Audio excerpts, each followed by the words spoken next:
Middle east में जंग छिड़ी है जिससे कि दुनिया उसकी तबाही देख रही है। तेल के दाम लगातार आसमान छू रहे हैं। ईरान के सामने जितने भी मिडिल ईस्ट के देश हैं वो लगभग घुटने टेक चुके हैं।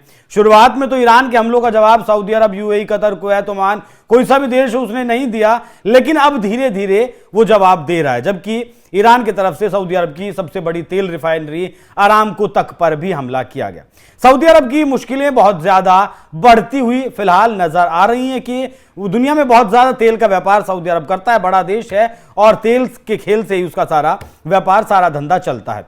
अब आप याद करिए ऑपरेशन सिंदूर के बाद पाकिस्तान और सऊदी अरब ने एक ट्रेड एग्रीमेंट किया था, ट्रेड डील, माफ कीजिएगा, एक डिफेंस डील की थी, जिसमें कहा गया था कि अगर पाकिस्तान के ऊपर हमला होता है तो सऊदी अरब साथ देने आएगा, सऊदी अरब के ऊपर हमला होता है तो पाकिस्तान साथ देने आएगा। हालांकि ऑपरेशन सिंदूर के बाद भारत के साथ तो ऐसा कुछ नहीं हुआ, लेकिन उसके बाद तालिबान ने पाकिस्तान को ठोका, क्योंकि काबुल पर पाकिस्तान ने स्ट्राइक की थी, तब सऊदी अरब नहीं आया। उसके बाद अब भी लगातार मार रहा है आपको तालिबान, अफगानिस्तान लगातार पाकिस्तान को मार रहा है। आज ही मतलब अब तक का सबसे बड़ा एयर स्ट्राइक किया गया तालिबान की तरफ से। तो ऐसे में सवाल उठने लगे कि जब पाकिस्तान की तरफ से सऊदी अरब का खुला समर्थन कर दिया गया और यह कह दिया गया है कि हम सैन्य तौर पर या फिर जो भी मदद की जा सकती है उस मदद को लेकर हम सऊदी अरब के साथ खड़े हैं, क्योंकि हमारा देश चलाने में सऊदी अरब मदद कर रहा है, तो ऐसे में जो 921 किलोमीटर की सीमा साझा करता है सीधे तौर पर अफगानिस्तान ईरान के साथ, तो क्या अब ईरान अफगानिस्तान को तो फंड नहीं कर रहा है? क्योंकि दुनिया में तमाम ऐसी प्रॉक्सीज हैं ईरान के जिन्हें वो फंड करता है। वो 3H की बात कर लीजिए, हमास, हिजबुल्लाह की बात कर लीजिए, हूतियों की बात कर लीजिए, वो तमाम प्रॉक्सीज को फंड करता है और देशों को अस्थिर करता है। ये आतंकवादी संगठन लगातार वो इजराइल पर हमला करना हो या फिर अपने ही देशों में इनका सैन्य संघर्ष, अपने देशों की सरकारों के खिलाफ चलना हो, इन सबके पीछे कहीं ना कहीं ईरान का हाथ है। तो क्या ऐसा हो सकता है?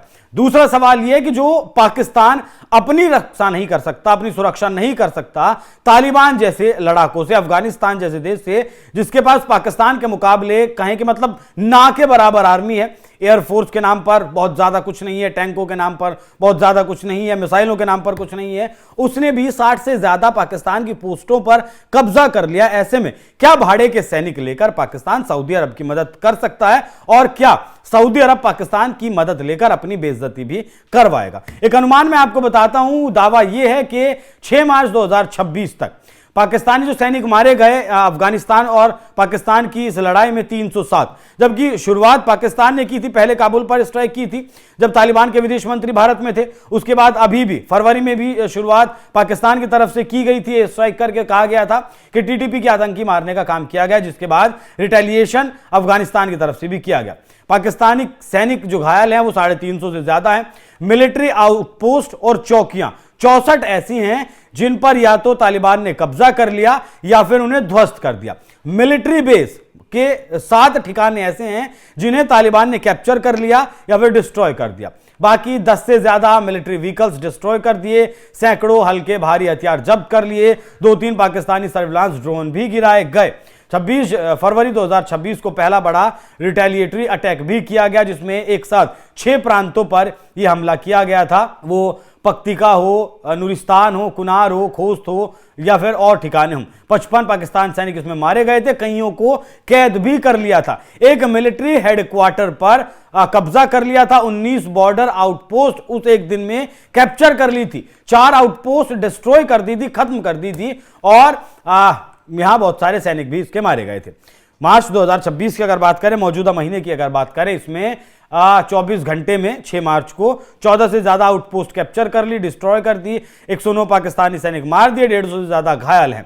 तो जो देश अपनी सीमा की सुरक्षा नहीं कर सकता, वो देश सऊदी अरब के साथ जाकर क्या सुरक्षा करने का काम कर सकता है? क्या पाकिस्तान को यह बयान देते हुए जरा सी भी शर्म नहीं आई होगी कि वो सऊदी अरब के साथ है?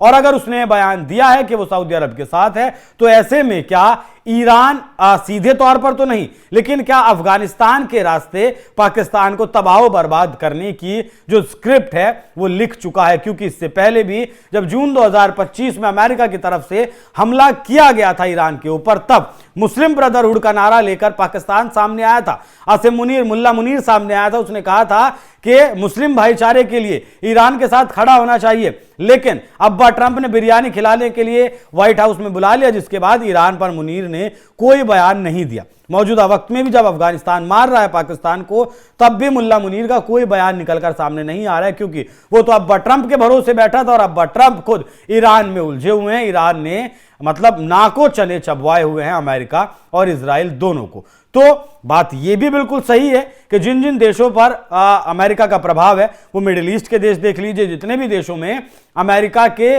बेसिस थे, उन सभी देशों पर, वो बहरीन हो, कुवैत हो, कतर हो, सऊदी अरब हो, यूएई हो, ओमान हो, सब पर ईरान ने हमले किए हैं। अब पाकिस्तान पर सीधा हमला तो नहीं, लेकिन क्या अफगानिस्तान को पीछे से ताकत देने का काम कर रहा है ईरान, क्योंकि बहुत ज्यादा उन्नत किस्म के अगर ड्रोन्स अफगानिस्तान के पास आए हैं, तालिबान के पास आए हैं, तो बड़ा सवाल उठता है कहां से आए हैं, क्योंकि ड्रोन्स बनाने के मामले में ईरान की जो टेक्नोलॉजी है वो जबरदस्त है। रशिया तक को ईरान अपने ड्रोन सप्लाई करता है। ऐसे में इस सवाल का जवाब जल्द ही मिलेगा कि क्या ये जो बड़ा हमला, अब तक का सबसे बड़ा हमला अफगानिस्तान ने पाकिस्तान के ऊपर किया है, उसके पीछे ईरान का हाथ है। बाकी आप लोग इस विषय पर क्या सोचते हैं, कमेंट बॉक्स में अपनी राय जरूर दीजिएगा। नमस्कार।